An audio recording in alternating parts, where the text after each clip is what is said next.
cerita sedikit nih Pak Ustadz. Ada bujang dan gadis gitu. Jadi tunangan mau menikah gitu. Kemudian si bujang ini sakit parah lah. Terus dia mau berobat, karena biaya berobat kurang. Jadi si gadis ini kasihlah emasnya mungkin sekitar 10 gram gitu untuk tambahan biaya berobat. Jadi sebelum dia berobat meninggal lah. Sebelum berobat tapi duit ini udah terpakai. Meninggal lah si bujang ini. Jadi ahli warisnya menanyakan sama si gadis nih. Kata gadis itu, saya ikhlaskan buat dia, jangan ditagih lagi. Sampai 2 kali dia tanya, keluarga dia tanyakan, ahli warisnya tanyakan, dia ikhlas. Yang saya tanyakan ini Pak Ustadz, bagaimana apa status utang dia ini tadi? Sementara dia udah ikhlas, kan dia masih gadis. Mungkin ada sangkutan dengan bapak orang tua dia atau bagaimana? Soalnya ahli warisnya pun tidak berbicara dengan orang tuanya. Bagaimana status utangnya? Sementara dia udah mengikhlaskan. Wah, ini wanita yang luar biasa ya. Karena 10 apalagi 10 gram. Sekarang emas 24 karat yang 24 ya, itu per gramnya 1 juta loh Pak. 970 sampai 1 juta. Berarti kalau 10 gram 10 juta, dapat motor kita Ustaz.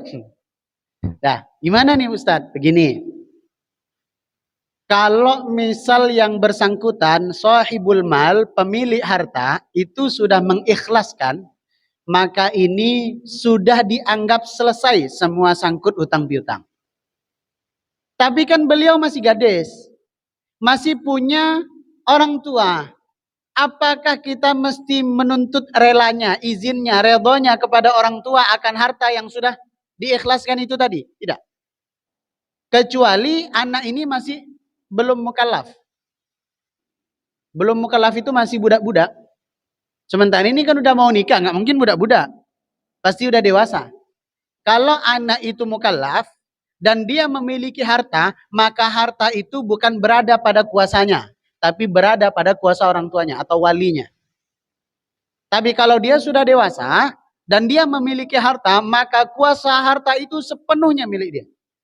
Apalagi tadi sudah diperjelas, emas itu diperoleh dari nabung hasil keringatnya, bukan dari nafkah orang tuanya.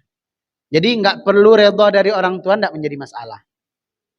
Karena kadang-kadang yang bersangkutan bisa redha, pas nanya ke orang tua, loh kok 10 gram? Baliklah 5 gram misalnya. Nah itu jadi persoalan. Jadi tidak jadi masalah. Yang penting kita udah betul-betul mendapatkan pernyataan bahwa beliau sudah mengikhlaskan.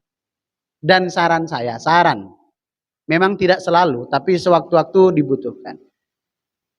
Kata-kata diikhlaskan itu harus disertai dengan bukti. Karena kita tak tahu hati manusia seperti apa.